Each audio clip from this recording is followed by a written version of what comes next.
euh, mënuñu nag làkk alpulaar waaye dinañu wax olof dinañu wax itam français bu ko jaree ñun la waa CEDEAO commission de la CEDEAO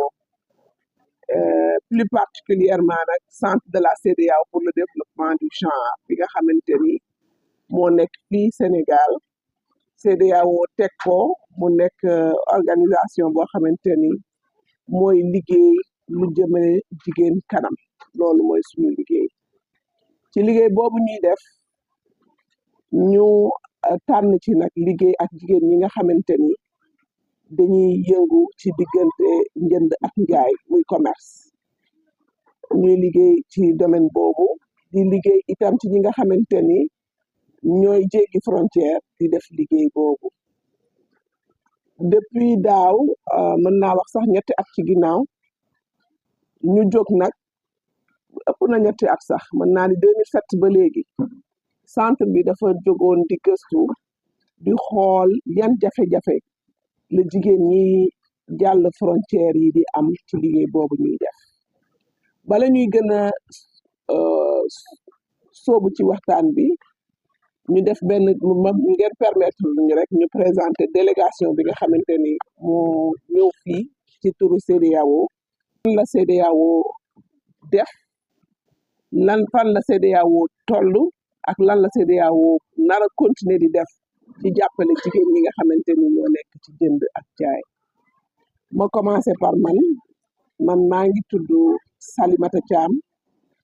man maa yore lépp loo xamante ni mooy programme genre bi foofu ci CEDEAO maa ngi fi teewal nag suñu commissaire bi nga xamante ni moo jiite centre bi jiite département bi yëpp professeur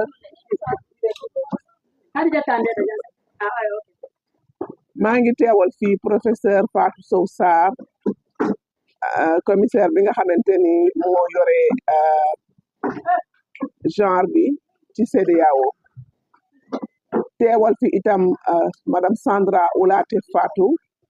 bi nga xamante ni moom mooy directrice su centre genre bi centre bi nag mi ngi nekk Dakar waaye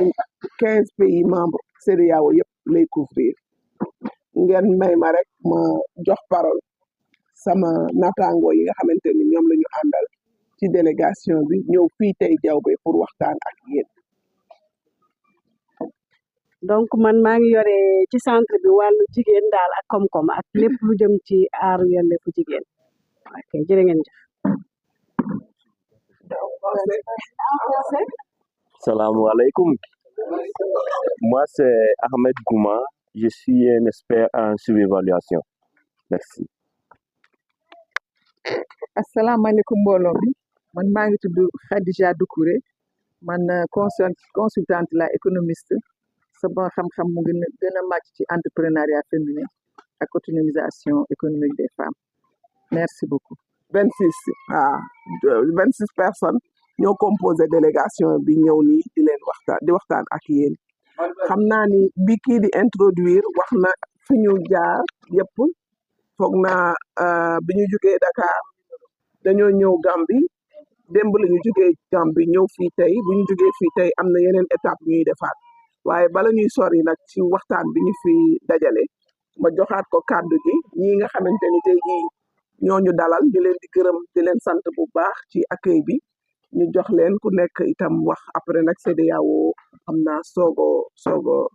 wax discours officiel am après nag ñu waxtaan wala ñuy jóg dem fekk ñi nga xamante ni mënuñu ñëw ba fii def déplacement bi fekk jigéen ñi ci marché bi gën a waxtaan ak ñoom forme activité bii ñuy def waxtaan la daal weccante xalaat échange la sensibiliser xamal leen CEDEAO nan lay jàppale jigéen ñi nga xamante ni ñoo nekk ci commerce transfrontalier bi moo tax ñu defee ko nii buñ defee officiel bi dem fekk jigéen ñi foofu itam dañuy waxtaan yokkante xalaat ngeen jox ñu jox leen après nag bu ñu paree ñu tënk xool lan lañu mën a xalaat yooyu yu rafet yooyu nan lañ koy mën a opérationnaliser xaw ma nu ñuy waxee opérationnel tëgg ko daal tëgg ko ba nga xamante ni dina nekk lu am njariñ loo xamante ni dinañ ci mën a teg baaraam ñu ne tey jii A la ñu nekkoon suba ñu ngi C ginnaaw suba dinañu dem Z. Merci. Be jonnete micro wola ko andi e ko woni hawrude muɗum to non ɗo ko adjoint maire on wonɗen jonnude madame Diallo. Assalamu alaikum maa ngi nuyu ñëpp ñu fi teew tey di nuyu délégation bi fi ñëw tey particulièrement Salimatu Thiam ak sa délégation bi nga àndal di nuyu suñu maire bi Mamadou Balde di nuyu suñu secrétaire bi SG di nuyu président des femmes Malada Camara di nuyu ñëpp ñu fi nekk di leen naan ñoo ngeen ci jàmm yàlla ngeen ñibbi ci tamit ci jàmm programme bi ñu commencé nii nañ ko commencé ci bismillah jeexalee ko ci alhamdulillah di leen naan tamit encore une fois bienvenue lii dina permettre jigéen yi nekk ci biir commune Diaobé Kabendou mën a wax li nga xamante ni ñoom loolu la ñu nekk di dund ci ñoom moo di partage et échange loolu dina permettre ku nekk mën a wax li nekk sa xol ak li ngay jafe-jafe li ngay jànkonte ci biir marché bi aussi tamit looloo tax ma ne maa ngi leen di gërëm ci bu baax ci loolu tamit vraiment dinaa gan yi bismillah encore une fois merci beaucoup. Assalamu alaikum Faw. Assalamu alaikum le maire de Diaobé. Assalamu alaikum Salimatu Thiam avec ses agents qui sont venus. Soyez bienvenus à Diaobé. On est très content de vous voir à Diaobé parce que l'heure est arrivée. L'heure, on a beaucoup de problèmes.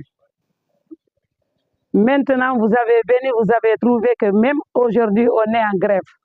Pourquoi en grève? Parce que ça ne marche pas. Il y a 8 pays qui viennent le marché de Diaobé hebdomadaire. Les 8 pays qui viennent aujourd'hui, c'est quelques personnes qui viennent. Avant là, il y avait 200 remorques qui venaient ici par semaine. Les voitures, 100 voitures comme ça ou bien 150 au minimum, ça venait ici à Diaobé. Tout le monde les connaît. Aujourd'hui, c'est combien de camions qui rentrent par semaine? 1 à 2. Tout cela, c'est des fruits. Avant les 200 camions-là, ils amenaient toutes les façons de marchandises ici. Maintenant, notre travail est gâté. Maintenant, comment on fait? Comment on va faire? Nous qui sommes là, on était étonnés. Mais Dieu merci, vous avez venu nous surpriser. Avec la surprise que vous êtes venus, bienvenue. Parce qu'à l'heure là, même vous voyez, on n'a pas pu avoir des gens qui vont venir assister à la réunion parce qu'on est en grève. Il y a d'autres qui sont en Guinée, il y a d'autres qui sont en Guinée-Bissau, il y a d'autres qui sont à Sierra Leone, il y a d'autres qui sont à Mali, il y a d'autres qui sont à Côte d'Ivoire, il y a beaucoup. Avec ça encore, les commerçants qui viennent de Guinée-Bissau, Conakry, Côte d'Ivoire et ceci, cela, chacun a sa carte d'identité. On ne peut pas changer notre carte d'identité parce que tu viens au Sénégal. Quand tu viens avec ton carte d'identité, tu es trop fatigué. On te fatigue. On dirait que ce n'est pas un papier que tu l'as montré. Et pourtant, c'est le papier de ton pays que tu es venu. Ça, c'est un problème à part. Le deuxième problème, les camions là, les bascules qui sont venus là, c'est qu'on les encaisse dans les camions, il ne peut pas, ça, la marchandise n'est pas dans le même camion là. L'argent qu'on encaisse, les locataires ne peuvent plus avoir l'argent là. Maintenant, c'est obligatoirement, ils vont rechercher là-bas. Parce qu'ils vont payer le propriétaire de camions, ils vont payer la douane, ils vont payer à la gendarmerie, ils vont payer à la police, ils vont payer tous les taxes pour venir ici. Quand ils vont arriver à destiner le bagage qui contient dans le camion, quand il a fini, il n'y a rien. Il rentre là-bas chez lui, on le prend, on l'enferme. C'est des problèmes. C'est pour cela même tous les camions là, ils sont en grève. Merci beaucoup. Je m'arrête là. Salam alaikum. Je salue tout le monde. Je dis merci à la délégation qui nous vient de Dakar au compte de la CEDEAO. Nous vous disons merci et soyez les bienvenus dans la commune de Diaobé-Kabéry. Nous saluons infiniment nos femmes, nos braves femmes commerçantes. Nous vous remercions. C'est un honneur et un plaisir de prendre ici la parole au nom du maire, empêché qu'il devrait être là, compte tenu de l'importance de l'événement. Quand on parle de la CEDEAO, je pense que la commune de Diaobé est très bien impliquée. Quand on parle de la CEDEAO, on en fait partie énormément. De 1974 à nos jours, de la création du Lumo de Diaobé à nos jours, c'est un pacte de partenariat qui a lié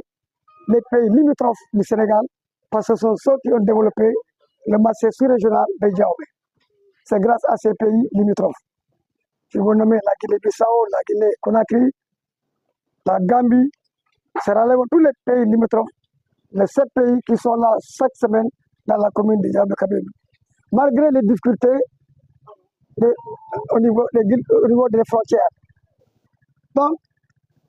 je me rappelle à l'époque, la Guinée-Bissau, la Guinée-Conakry, ces braves femmes qui venaient avec des tracteurs. Et ce sont ces femmes-là qui ont développé le marché sous-régional de Diaobé. C'est compte tenu de cette affluence que l'État du Sénégal a eu le courage de créer ce marché sous-régional de Diaobé. C'est pour moi aujourd'hui l'occasion de remercier l'État du Sénégal à travers la construction de ce marché sous-régional qui sera en tout cas un outil de développement qui va marquer l'impact même de la CEDEAO. Nous avons constaté que pour partir d'un pays à un autre, il y a trop de tracasseries au niveau des frontières. Et surtout les femmes. Ça, on doit bannir ça. Il y avait un projet qui était venu, qui était basé à Ziguinchor. On a tenu une réunion à Ougandé. Il y a 2 ans cela. C'était juste pour énumérer les difficultés que les gens reçoivent au niveau des frontières. Surtout ces braves femmes. Aujourd'hui,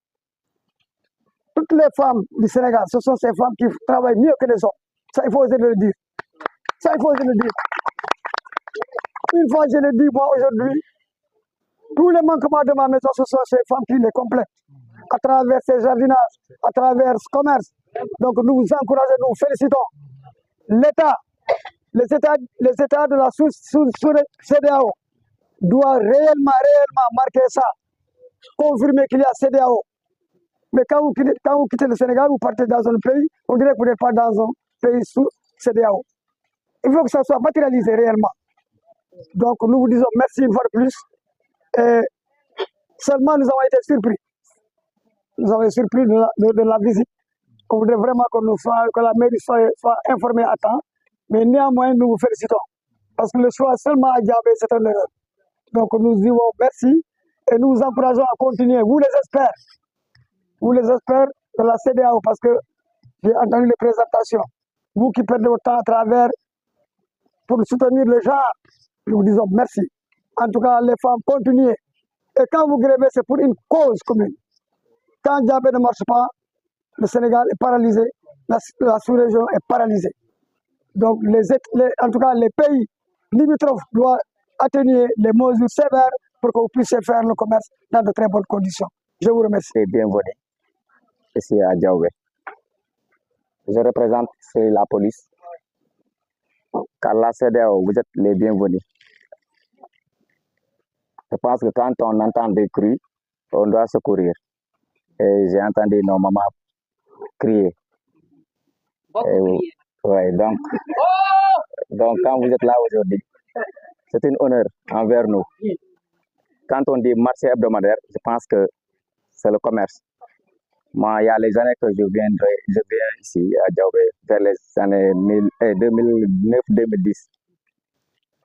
Le Diaobé que je connais en 2009-2010, ce n'est pas ce Diaobé qui est là aujourd'hui. Donc ça prouve qu'il y a problème. Et je compte sur vous pour juste décanter le problème de nos mamans. On entend les commerçants pleurer de gauche à droite, les chauffeurs. La trajectoire de Guinée-Conakry à Diaobé, c'est très loin. De Guinée-Bissau. Donc, c'est des frais, des taxes. Et quand on prend les produits d'autrui pour les revendre et avoir quelque chose, et quand on le vend, si tu n'as pas le remboursement, l'auteur du produit ne sera pas en compte de ce qui se passe ici à Diaobé. Donc je vois que c'est dur. Et je compte aussi sur vous, le staff de la CEDEAO, sur vos secours. Et je remercie aussi nos mamans qui sont là aujourd'hui présentes pour décanter leurs problèmes. Je m'arrête là pour maintenant. Donc idi kon taw ko comme no commerçant ɓe haalir ɗo ni ko mene woni e iwde Diaobé ɗo yana otoje ɗen ko frontiére Linkering walla des fois Dialajan mais minen hawra hen eko satti manam ko satti ko woni noon e côté dédouanement ji ɗin e frais on ni noon dédouanement min dédouagnay min ara ko lawol mi yoɓa frais ji ɗin tawa no satti moƴƴa en plus kadi frais on ko lawol honno woni ko sattiri a yoɓay police a yoɓay forêt a yoɓay service d'hygiène a yoɓay gendarmerie a yoɓay duuti en plus kadi ara tawa on po bascule mo ɓe waɗani men ɗo kadi no satti par ce que mi wullitike e mum moƴƴa noon saabu honɗum mi wulliti e mum par ce que mi ara ɗo tawata ara locataire ko 500 000 mari oto walla 300 000 walla 400 000 intérêt ara peesoɗa ɓe ittanama 800 000 walla 700 000 walla 500 000 tawata ɗum ɗo moƴƴana e luumo ngon par ce que so yi hannde luumo ngon ndini no waɗi boycotté c'est à cause de ça par ce que fiyon no frais ji ɗin ɗuuɗi ko ƴettanta bagage ha saralon rewra guine waɗa transit ara ɗo Diaobé ko fiya yeeyi heɓa gokkum mo jonnata on kadi yeeya heɓa gokkum minen locataire ɓe ngar meɓa go kono si tawi woni dulajo wawani heɓude en intérêt est ce que locataire jo wawa heɓude en intérêt donc haray wawata ko ɗiyeto luumo ngon nini no waɗi ni boycotté seeɗa haray vraiment meɗen tori hen kadi ballal moƴƴano so tawi woni doole mum no wawi yoɓe andu Diaobé dal ko luumo ngo waɗi Diaobé développé te vraiment min hiɗayo Diaobé ɗo yo wonu en bas manam yo yano par ce que fi honno meɗen andi si ari ko hoɓɓe ɓen si ari minen ga mi wawata heɓude goɗɗum donc so hoɓɓe ɓen no wawani arde est ce que heɓoto heɓotako haray no satti donc vraiment miɗen tori hen ballal moƴƴa e autorité ji ɗin kala tawɗo vraiment no wawi men wallitade ha ngo luumo ngo yaara yeeso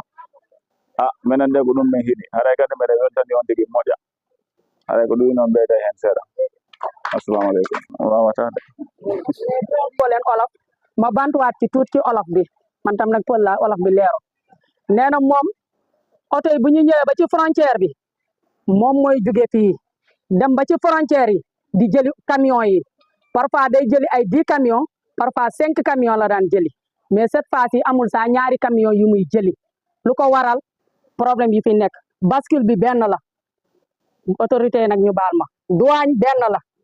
gendarmerie benn la police benn la mooy autorité yi daal laa mun a wax mooy seen problème facture yi dafa bëri dañ leen di taxi ay 500 000 di leen taxi ay 600 000 bu ñu ñëwee wàccee seen bagage bu ñu defee seen calcul pour li ñuy fay borom camion bi sax problème la ci ñoom ngir yàlla na ngeen leen dimbali même bu ñu mënul dindi mais nañu wàññi taxi yi dafa bëri am na ñoo xam ne ba Sierra Leone la ñuy jóge jaarale ko par Guinée dagg transit foofu ñëwaat Sénégal di war a dédouaner affaire bi day metti bu yàggee dañuy tuxu loolu lañ amoon moom loolu la expliqué fii waaw ñu jox kàddu gi monsieur Gassama. te ñëpp man moo woon wax parce que les représentants du maire madame Adama Diallo wax na monsieur le maire Mamadou Baldé wax na ci tuuru commune bi waaye man boo gisee may ñëwaat tuuti rek dama xam ni CEDEAO dafa nekk loo xamante ne côté am boo xamante ne moo am doole c'est dans le cadre de l'administration parce que dañu ne communauté économique des États de l'Afrique de l'Ouest Diaobé nag n'est pas en reste fii la nekk boo gisee tey État du Sénégal jël tey xaalis bu toll 1,2 milliard de nos francs investir ko fii ci Diaobé kon dafa am lu tax donc loolu état wane na ni Diaobé n'est pas en reste Diaobé c'est au cœur du développement du Sénégal sur le plan économique loolu ñuy remercier état Sénégal ensuite ñu ñëwaat encore ci FAO bi donc c'est une organisation pour l'alimentation et l'agriculture tey boobu bu ñu waxee tey alimentation moom mooy maanaam lu ñuy dundee ñun loo xamante ne aussi mun na jógee feneen ñëw fii ci Sénégal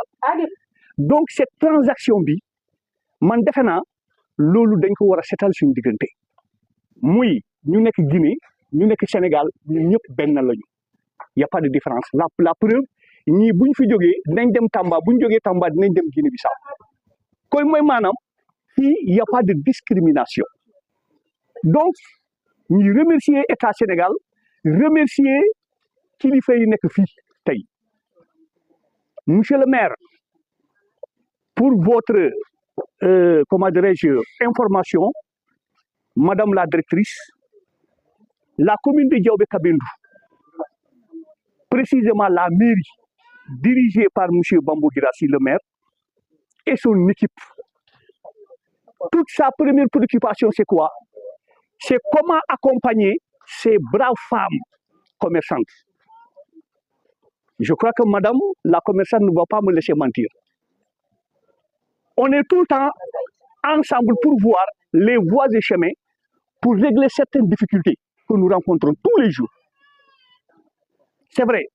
les difficultés existent, mais ce n'est pas lié quelquefois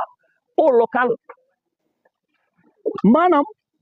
am na yoo xamante ne ñu ngi koy jànkonteel mais du suñu ceeb du suñu sango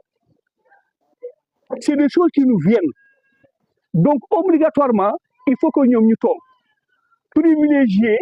la communication pour ñu xool ñoom ñëpp nan lañu mën a def comme ni ñu ko waxee ni monsieur le maire tout à l'heure disait depuis 1974 Diaobé est connu à travers son marché kon ñëpp ñu wax nañu aussi ni affaire yi day gën a wàññeeku lu fi amoon il y a 3 ans 5 ans de cela te loolu amul lan moo waral loolu loolu mooy diagnostic kon ñii femmes yi ñu toog fii ak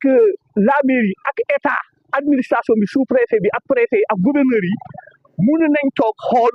naka la ñu mën a def pour que Diaobé delluwaat encore ci lu mu nekkoon la preuve aujourd'hui la gestion de ce marché on l'appelle le complexe commercial de Diaobé cette gestion n'est pas du ressort de la mairie uniquement pour votre information on nous parle d'une co-gestion maanaam gouverneur bi ci la bokk préfet bi ci la bokk sous-préfet bi ci la bokk le maire ci la bokk ak yeneen partenaires yi donc c'est pour vous dire que fii concertation bi muy fii léegi maintenant yéen c'est l'occasion aujourd'hui pour que ñu jox leen kaddu yéen ngeen wax lan fan moo leen di métti parce que boo demee ci docteur nga ne ko dama feebar rek mu defal la analyse mais yow si sa bopp yoo xam nga exactement fu lay métti il faut nga wax loolu donc aujourd'hui man je félicite n'est-ce pas cette rencontre di koy rafetlu di leen naan en tout cas Diaobé mu ngi nii vous avez vu on vous a accueilli ici dans ce complexe commercial tout à l'heure ma sœur parlait des manques de toilettes latrines la mairie pour vous dire encore une fois a investi ils ont mis 12 éducateurs publics 12 boo leen demee ci biir marché bi tey da ngeen di fekk benn toilette bu ñuy tabax à hauteur de 10 millions et quelques muy foofu mooy ci marché wetu école bi noonu foofu ñu ngi commencé lu mu wax ni dëgg la parce que nit ki moo nekk fenn foo xamante ne amu fa set yàlla may nañu ndox ñun fii Afrique macha allah loo xamante ne moo gën a précieux c'est le liquide là ndox am nañu ndox même bu fekkente ne forage yi c'est pas suffisant mais quand même am nañ ndox courant am nañu ay teen donc lan moo war a des donc mairie bi ci kaw mu ci kawam boo demee marché Guinée Bissau man fekk naa foo xamante ne mooy fu ñu balee noonu fële mooy wetu kër kii nu mu tëddi alterné marché bu nekk foofu ñëwoon nañ foofu xool def étude naka la ñu mën a def pour au moins sapp fa ay toilettes donc idée yi ñu ngi wax ni ñu ngi fii mais la mairie aussi a besoin de l'accompagnement vraiment maa ngi leen di jaajëf maa ngi leen di ñaan vous les états vous yoo xamante ne tey yéen a am kaddu pour boo leen taxaw ci plateau yi mun a défendre mun a wax lu nekk Diaobé quelquefois il manque un accompagnement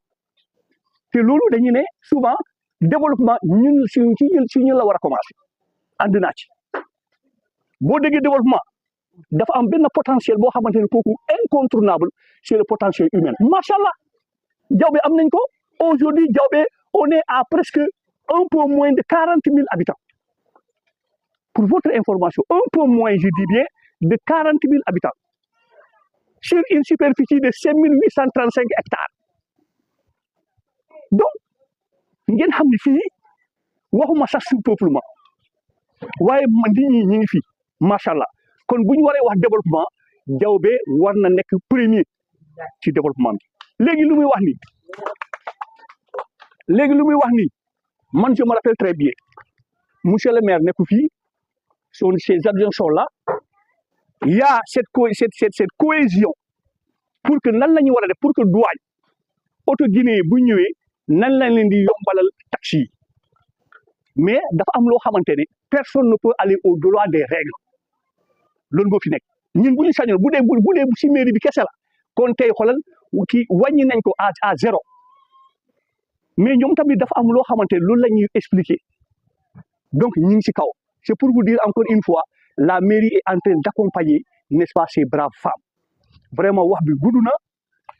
mais di sant ñëpp di leen expliquer di leen ne Diaobé est ouvert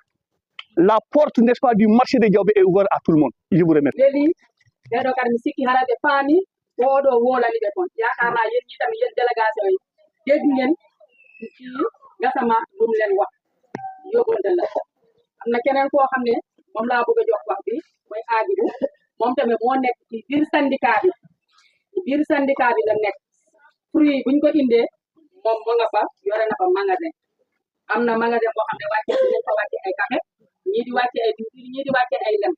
am na ay jànkoon problème yi muy daje foofu moom tamit mu ñëw expliqué nañ nan lañ Agibou wa rahmatullahi wa barakatuh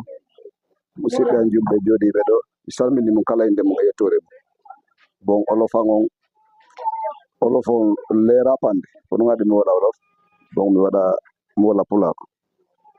min kaka syndicat ɗo mi woni à peu près mi arno ɗon 2003 jusqu'à présent lan noon ko ɗon woni gollude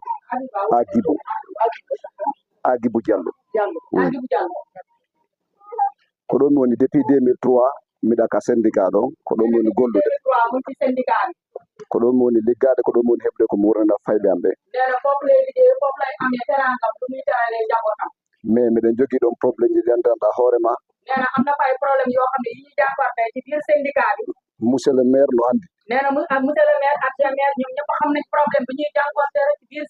ɓe fof maɓɓe ɓe andi miɗen ɗon mais taxe ji ɗin fof miɗen yoɓude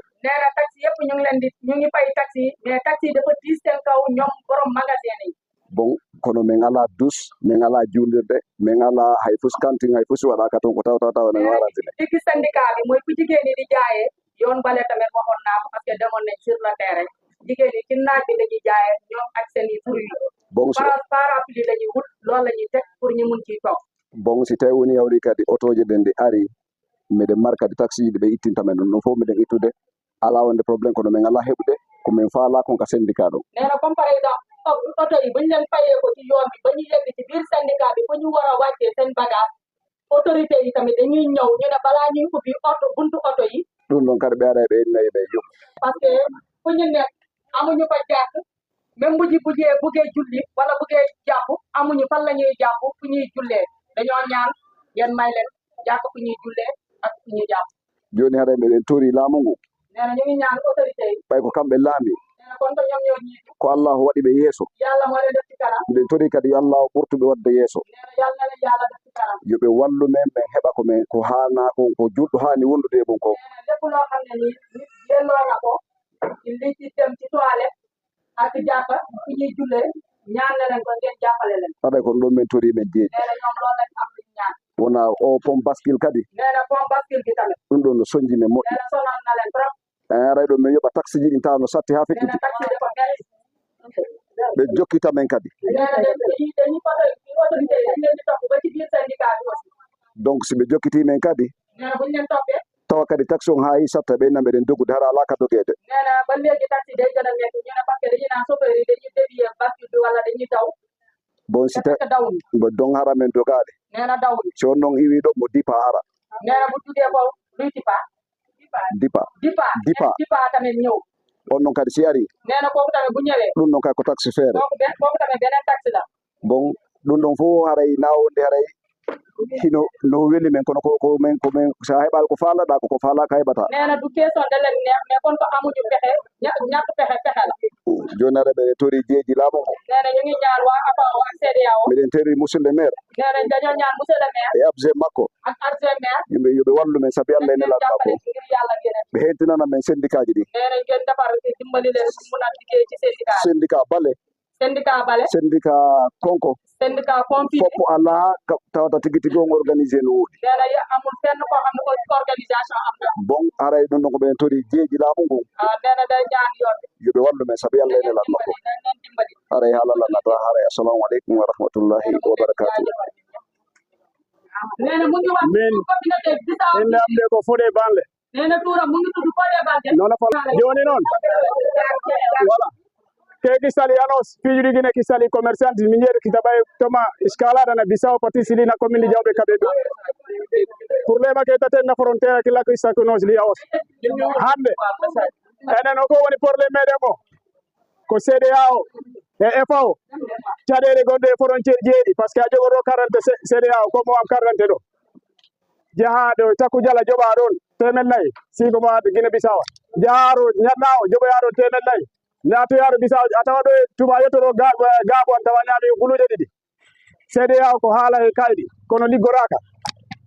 par ce que ɓe gaɗino ɗo woni men kaɗino e maɓɓe ɗe caɗele woni e commerçant ji par ce que hay si a faala addude marchandise an a wawata ɗum yettinde ɗo déjà minen ko ɗo men goni ko ɗo men gaddara marchandise ko ɗo men jooɗoɗi e cum famille amen o ko ɗo men jeeyarani mais FAO e CEDEAO no ɓe famondiri e yimɓe maɓɓe gonɓe e frontiére ji heeɓe ɓe guyrana yimɓe ɓe taskiji ɗi par ce que men ɗo min mino ɗo jooɗi miɗo jogii seedeji porleji ɗi mi reginta ɗo par téléphone ɓe ara ɗo min angaɗomo guine Bissau weeyo ko 5000 francs minen bon koɓe ɓatta men faale par ce que ni ɓe ɓatta men wona men yimɓe ni développement ɗon jawɓe fuɗɗori guine Bissau par ce que gara o e monsieur le maire haaɗi ɗum ɓe ko bananaji gaddanno ɗo e tarateji ha hande commune o waɗi développement machallah laamu noon koko yoɓere taski o noon si yoɓere ne anno yaaru laawol par ce que en mbara kala wonde ɗo rawa taski joɓarake e commune jawɓe kamɓe en mbara ɓe ko faalen ko mbi o enen koye jeeyaɗeɗa jofta taski ɓe keɓa koɓe jogui fonctionnaire ji ɗi hoɗum wona politique addi en ɗo ko koko woni probléme o fii laaɓi ɗi e commerçant ji ɗi ko kawrata e caɗele e frontiére jeego par ce que min jaha Banjul minen jaha Bissau minen jaha Conakry minen ko ɗum woni intérêt amen par ce que si a yeehi min mi yaano Banjul komi natara ɗo ko ɓe ɗartan 40 euro ɓe mbaɗimi ɗo ɗuma honoyde ɗo jamɓe maɓɓe ɗo mi woni ɗo 30 minutes ko ganduɗa ko leydi ko kayɗi ko papier ji ɗi sansiniɗe hakkude Gambie e Sénégal walla hakkude Gambie e Guinée Conakry walla hakkude Gambie e Bissau FAO e CEDEAO ɓenin ɗo no ɓaɓɓa feere ɓe haaɗa e laamu ɗum uyda papier e taxi ji joɓereɗi ɗo ɗi manda duwan si a yettima ɗan ko wulude joɓarade jawra jahoya honoyde toro gulumdu toggala joɓa a tawa ɗo e Dakar a ñaami guluje nayyi horo ɗum tegi ɗi kalesiji horo jara ko ɗum won ɗo ko joɗɗini en ɗo ko wona bo kala adda intérêt mum ko wonto place muɗum ɗo ko aɗa wiya ɗum yo ɓeɗo no gittan ɗum ɗum ɗo non non taski place ɗum koko yoɓere e commune probléme meɗen o kono hono batten ha enen jahoɓe ɗiɗo frontiére ɗiɗe caɗele koɓene ɓe ɓuyrana en ɗum siɗo e Guinée Bissau yoɓi ɗo guluje ɗiɗa hoko keddo sa si a yahani ɗo famille maɗa ɗo merci jarama min ko ɗum wonno ko ɓe alano no noon ɗigi émission dañuy naan CEDEAO carte d'identité CEDEAO mais loolu tuuru kese la pratique defuñu ko pratique sur les da ngay fay ba keroog nga yegg nga yore carte d'identité Sénégal nga war a dem Gambie da ngay fay ba keroog ngay yegg nga war a dem kii nu mu tuddee Mali da ngay fay ba keroog ngay yegg nañ ñu dimbali ci carte d'identité yi aussi kon ko nee nañ CEDEAO vraiment nañ ñu dimbali poste bu ne boo naree fay 5000 francs day metti parce que pays bu ne am na lu bon ñetti poste bu dee bu Guinée Conakry bi am na Jalajan am Missira am kii nu mu tuddati kii Missira boo jógee Missira da ngay dem Koundara mooy Guinée Conakry mooy Sambaylo foofu mooy première frontière bi foofu da ngay fay ñaari poste ya police ya gendarme chaque poste da ngay fay 20 000 francs Guinée man moom dal na ma 20 000 francs Guinée poste bu ne boo naree dem Gambie poste bu ne da ngay fay bu dee bate fi nga jaar boo naree dem kii Mali dem naa ba Mali Bamako poste bu ne da ngay fay Burkina waxi noppi foofu yëpp teg naa fa sama tànk mais xam naa li ñuy daj ci yoon bi surtout ñun jigéen ñi ci mbedd mi nii la ñuy tëddee boo yoree sa sër nga lal boo amut nga jël sa wet bi nga teg ko ci perron bi nga fanaan ba bët set nga dem sa yoon war ngeen ñu ci jàppale kii loolu la Fodé loolu la doon expliqué pour ma gàttal wax. Bon, vous savez, nous, le conseil départemental de Vélingara, on encourage toutes les initiatives en faveur du développement local. Et je parle au nom du président du conseil départemental, au nom de l'ensemble des conseillers départementaux de ce département-là. Nous sommes en charge, notre mission première, c'est d'accompagner toutes les bonnes initiatives en direction du développement du département de Vélingara. Monsieur Diaouné, Dia, vous voyez qui avec W, je suis Diahaké. Dia, O-U, Ouné. Mais c'est Diaouné. Je suis Saraholé parce que ma mère est Saraholé. Elage, avec I à la fin. Kama, comme Pierre Babacar Kama. Ouais, Kama, c'est mon prénom. Maintenant, Diaouné. Ayakamo, Fotoramaya. Alhamdulillah. Akiri Bakel Kenya. Ajawara Kenya. Ok, merci beaucoup. Nawari. Donc, je voudrais juste dire aux femmes, aux braves femmes, que nous les accompagnons. Nous sommes là pour les accompagner. Donc, le conseil départemental est un réceptacle, n'est-ce pas, qui est là à votre disposition pour vous accompagner dans le développement, dans tout ce que vous faites, dans les activités que vous faites. Donc, au nom du président du conseil départemental, M. Ibrahim Bari, au nom de l'ensemble des élus départementaux et au meilleur propre, vraiment, je me félicite de l'organisation de cette rencontre et j'espère que les travaux se déroulent dans de très bonnes conditions. Le temps maintenant de m'imprégner du document. Peut-être que l'appétit venant en mangeant, j'aurai d'autres interventions. Merci. Assalamu alaikum jama julɓe mi hiwrike on hiwrago l'islam mi landike on fof siɗon e jaam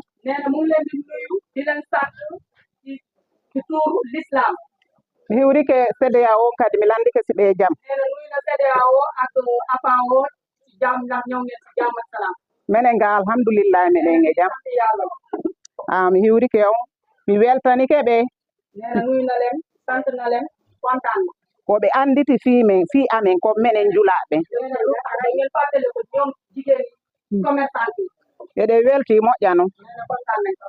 awa ɗo koko ɓeeɗo wowli ko min kadi on ɓeeɗi to tum seeɗa fi laawol ngol sattede no woodi joni ɗo fi cardante on go'o fi quittance on ɗiɗi quittance on nini ɓe hendoto otowal ɓe waɗa quittance tati nayyi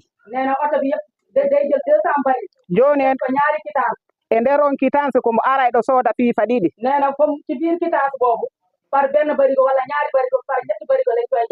ɗum ɗon no waali baalodi mum ɗum ɗon no muusi men fi baskil on ɗum ɗon no soñji men par ce que ko si otoje ɗen ari makiti amen on ara si otoje ɗen arali makiti amen on arata ni makitiji amen ɗin foppu no kali sral on menen men ari men jooɗike ɗo o addi men kon arali ɗum ɗon no soñji men fi baskil on yo tawi ɓe maɗi ɗumamu yoɓe wallito men fi cardante o yoɓe wallito men no soñjude yimɓe ɓen min fof ko cardante CEDEA o min maɗi si min ari ɗo min yoɓay 5000 min yoɓay 2000 min yoɓay 3000 awa ɗum ɗon no waaliɗa si min ari jewɓe ɗo woɓɓe no arde ɗo mi anda piɓen ɗo mi ara ɓe yoɓina men ɗo 50 000 otowal min anda ka ɗin ɗoni yarde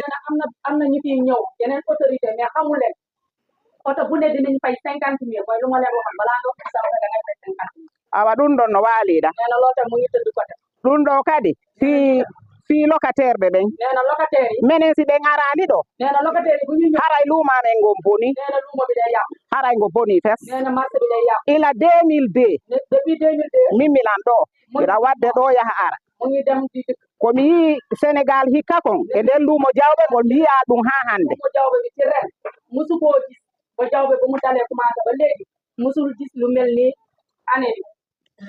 ameɗen toriɓe geeƴi ɓe nee na ñu ngi ñaan ndimbal kala ko ɓe wawata loo xam ne ni seen loxo jot na ginnaaw e nder mum nee na ci biir loolu kala ka hoyata fu foo xam ne mun ngeen yoɓe hoynan men si hoynali haray menen Je me nomme Madame Salimata Thiam, je suis la chargée de programme principal genre au centre de la CEDEAO pour le développement du genre basé à Dakar. Le centre est l'agence spécialisée de la CEDEAO en charge de mettre en œuvre la politique genre dans les 15 pays. C'est dans ces prérogatives que le centre a pris l'initiative d'accompagner les femmes qui sont dans le commerce, particulièrement celles qui sont dans le commerce transfrontalier. En faisant cette activité, le centre a décidé en 2023 de sillonner les corridors que les femmes pratiquent dans leur activité commerciale pour évaluer un peu leurs besoins, mais également partager avec ces femmes les initiatives que la CEDEAO a prises pour encadrer le commerce transfrontalier. Toutes les initiatives, tous les programmes qui facilitent le commerce transfrontalier sont partagés le long de ces corridors avec ces femmes. Et on visite également les infrastructures pour pouvoir, à notre niveau également, voir où nous en sommes, quels sont les besoins spécifiques, parce qu'en matière d'infrastructure, ce n'est pas toujours évident. Les besoins des femmes et les besoins des hommes sont souvent différenciés. Donc, c'est la raison pour laquelle on est présent ici aujourd'hui à Diaoubé pour discuter avec les femmes de Diaoubé, mais aussi tous les acteurs qui sont présents à Diaoubé de l'activité commerciale dans cette zone qui est un hub régional où sont présents 8 États membres de la CEDEAO. Après cette tournée, la CEDEAO analyse, je peux dire, les résultats de la campagne et ensemble avec nos partenaires, avec également les autres directions, agences et institutions de la CEDEAO intervenant dans le domaine du commerce, on élabore des projets pour apporter des réponses concrètes aux besoins exprimés par ces femmes. C'est ça, en fait, l'objectif final. En plus des projets opérationnels, la CEDEAO va aussi travailler sur des réformes. La CEDEAO va travailler sur les textes qui encadrent le commerce transfrontalier pour que la dimension genre soit mieux intégrée dans ces textes. Et l'application de ces textes également, on a beaucoup entendu parler des difficultés liées à, par exemple, la carte de la CEDEAO, la carte d'identité de la CEDEAO, de circuler avec la carte, les taxes qui sont payées à plusieurs étapes. Donc, nous allons également voir avec les États membres et également les voies qui peuvent aider à l'application effective de ces protocoles et textes qui facilitent la libre circulation dans la région. Donc, c'est pour vraiment nous assurer que l'intégration régionale via le commerce est effective au niveau des 15 pays qui partagent la zone. miɗe maake Hajja Salimatu Balde yettode anden ko Balde inde anden ko Hajja Salimatu woni golle an ko yeeygol nebbanture ko julaajo ko responsabilité CEDEAO on le 8 pays wonɓe arde jawɓe ɗo 8 pays nara jawɓe ɗo ko ɓen ngoni mawɗum hande ko FAO nodditi men ɗo min heɓi hoɓɓe mum ɓe wi yoɓe faala e men yiiduɓe yiide e rewɓe CEDEAO 8 pays wonɓe arde ɗo ɓen ɓe wallito men ɓe lando men ko caɗele honɗum men mari kala ko men mari sattede ɓe darano CEDEAO wallira ko ɗum woni hande ko moɗodiri men ɗo ka marché CEDEAO ɗo nafoore hewnde no ɗo par ce que argol maɓɓe ɗo ɓe tawtaw meɗe wondi e caɗele hewde par ce que se miijitike ɓaawo ɗo ko min fuɗɗi uddutugol marché jawɓe on ɗo ko min woni debbo premiére yeeyɗo ɗo harin ko tracteur je arayno ɗo oto arata jawɓe ɗo haa jooni oto arayno ɗo camion ji ko yahata temedere haa temeɗɗiɗi taxi ji ara ko yahata temedere temeɗɗiɗi haa wonti kadi jooni ko otoje sappo arata ɗo ma nooga yarata ɗo e nder luumo ngon haa jooni ni hannde ni otoje ɗen fof no e grève hay gooto dogaal ɓe ari ɓe tawi men e nden sattede seede meɗen sattira ɓe tawi meɗen waɗi grève otoje ɗen wata arde hakke frais ji wonɗi ka laawol ɗin ɓe wawata ko ɗum ɓe tawdi men e mum ɓe landi men caɗele amen min haalani ɓe wii jooni inchallah summa kanal kamɓe ko ɗum woni golle maɓɓe ko wallitago rewɓe buyi way million yimɓe 50 rewɓe no invite no jonna parole yo wowlu ko faala ɓe walla men no min gollira min heɓi important e buyi ɓay min humpitiki e pays ji buyi ɓen ɗon CEDEAO no walliti ɗum hiɓe yeeyude hiɓe wallude ɓe no ɓe heɓira ko ɓe yeeya ɓe wallude ɓe heɓa place ji ka ɓe yeeya vraiment min tawi ko minen ɗo woni ɗo ko yehi e duuɓi 40 meɗen liggo jawɓe ɗo min liggike jawɓe ɗo haa jooni minen rewɓe ɓen min hettaaki carte ji ɗin ɗum ɗon min heɓaali ballal e mum ɗon on ɗi carte ji ɗin no woodi kono yimɓe ɓen no soñji e mum vraiment oɗo mission ɗo no addani on ko nafata o mission ɗo so tawi ɓe walli men no min iwra kala iwowo bisaw